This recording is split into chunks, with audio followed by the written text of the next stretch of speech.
Notum. जी, notum. जब हम national security की बात करते हैं तो हर कदम बहुत नपातुला होता है, लेकिन उसे दुनिया को बताने का तरीका तकनीकी होता है। हाँ, और अगर हम बिना तकनीकी उलझन के बात करें तो नोटम का सीधा सा मतलब है नोटिस टू एयरमैन। जिसे हम एक ऑफिशियल एविएशन सेफ्टी एडवाइजरी मान सकते हैं। मतलब जैसे कल्पना कीजिए कि एक बड़े हाईवे पर मरम्मत का काम चल रहा है, तो वहाँ एक बोर्ड लगा दिया जाता है कि आगे रास्ता बंद है। बिल्कुल, कृपया डाइवर्जन लें।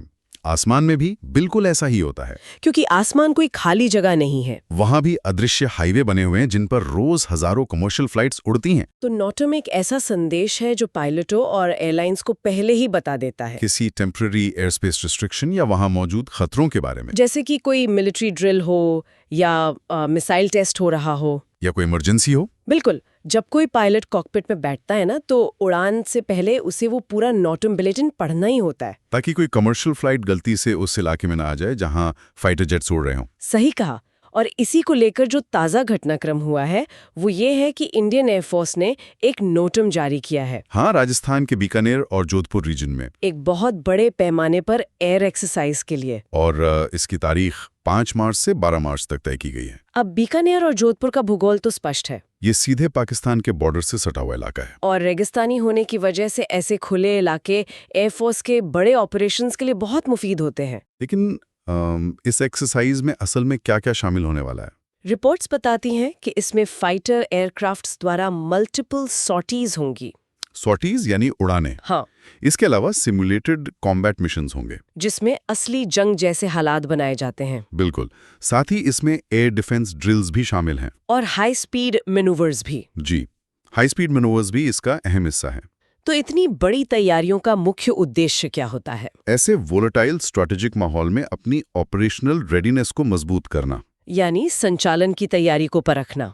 और अपनी रैपिड रिस्पांस कैपेबिलिटीज को टेस्ट करना कि वो कितनी जल्दी रिएक्ट कर सकते हैं। अब यहाँ मुद्दा सच में बेहद दिलचस्प हो जाता है, क्योंकि जैसे ही भारत की तरफ से इस ड्रिल की अनाउंसमेंट हुई, सीमा के दूसरी तरफ पाकिस्तान में तुरंत रिएक्शन देखने को मिला। हाँ, उन्होंने फौरन इमीडिएट अलर्ट मेजर्स लागू कर दिए। यहाँ सबसे हैरान करने वाली बात यह है कि एक रूटीन नोटम को लेकर रिएक्शन का लेवल कितना ज्यादा था।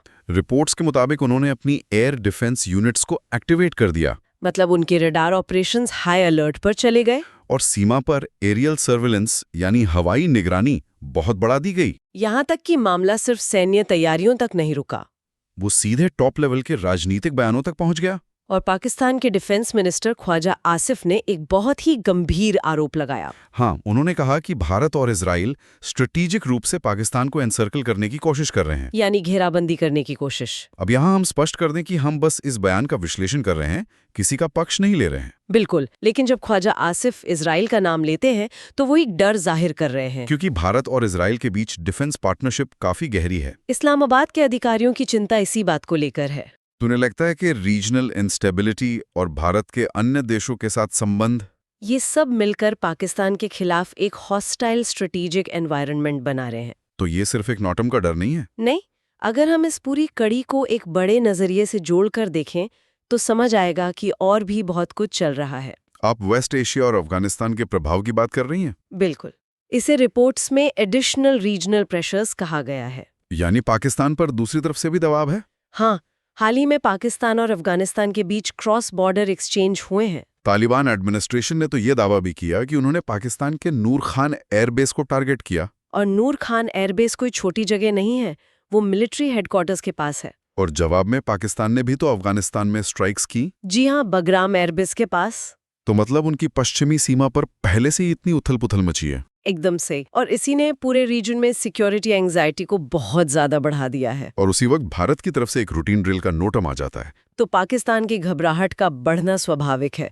उन्हें हर कदम में खतरे की तरह दिख रहा है। तो आखिर इन सब का मतलब क्या है? इसका मतलब ये है कि भारत ने भले ही इसे एक रूटीन मिलिट्री प्रिपेयर्डनेस एक्सरसाइज बताया हो, लेकिन वर्तमान जियोपॉलिटिकल माहौल ने सेंसिटिविटी को बहुत बढ़ा दिया है। बिल्कुल, ये इस बात का सबसे सटीक उदाहरण है कि कैसे इंटरनेशनल टेंशन के दौरान एक आम सिक्योरिटी ड्रिल को भी बड़े डिप्लोमेटिक और स्ट्रेटेजिक नजरिए से देखा जाता है। कॉन्टेक्स्ट यानी संदर्भ किसी भी एक्शन का मतलब पूरी तरह बदल सकता है। सही कहा। तो जाने से पहले एक बार इस चर्चा की जो सबसे इंपॉर्टेंट फैक्ट्स हैं वो मैं दोहरा देता हूँ। हाँ, एक क्विक रिकैप कर लेते हैं। तो सबसे पहला, नोटम का फुल फॉर्म है नोटिस टू एयरमैन। बिल्कुल। दूसरा, इंडियन एयरफोर्स का ये जो अभ्यास है वो राजस्थान के बीकानेर और जोधपुर रीजन में हो रहा है, जो पाकिस्तान बॉर्डर के काफी करीब है। तीसरा, इस एक्सरसाइज की तारीख 5 मार्च से 12 मार्च तय की गई है। और आखिरी अहम बात, इसका मुख्य उद्देश्य सेना की कॉम्बैट रेडीनेस को टेस्ट करना है। एकदम सही। तो हमने इस पूरी जियोपॉलिटिकल सिचुएशन को समझा। लेकिन जाते जाते इससे एक बेहद अहम सवाल खड़ा होता है। वो क्या? जब अफगानिस्तान और पाकिस्तान बॉर्डर जैसी स्थितियां पहले से ही आग में घी का काम कर रही हैं, जहां लगातार क्रॉस बॉर्डर स्ट्राइक्स हो रही हैं, और उस तनाव के कारण एक आम नॉटम और रूटीन एक्सरसाइज को कोई देश स्ट्रेटेजिक घेराबंदी समझ लेता है, हाँ, जो कि बहुत खतरनाक गलतफहमी हो सकती है। तो आने वाले समय में देशों को अपने रूटीन मिलिट्री ड्रिल्स और डिप्लोमेटिक कम्युनिकेशंस को कैसे मैनेज करना होगा, ताकि ऐसी गलतफहमियां किसी बड़ी और अनचाही जंग में ना बदल जाएं। बिल्कुल, ये सोचने वाली बात है। ये वाकई एक ऐसा विचार है जिस पर सबको गहराई से सोचना चाहिए। आज की हमारी इस विस्तृत चर्चा को हम यहीं विराम देते हैं। हमें उम्मीद है कि इस विश्लेषण से आपको इस मुद्दे के कई नए पहलू समझ आए होंगे। आगे भी ऐसे ही अहम विषयों पर खुद से खोजबीन करते रहिएगा। हमारे साथ इस चर्चा में जुड़ने के लिए बहुत बहुत धन्यवाद।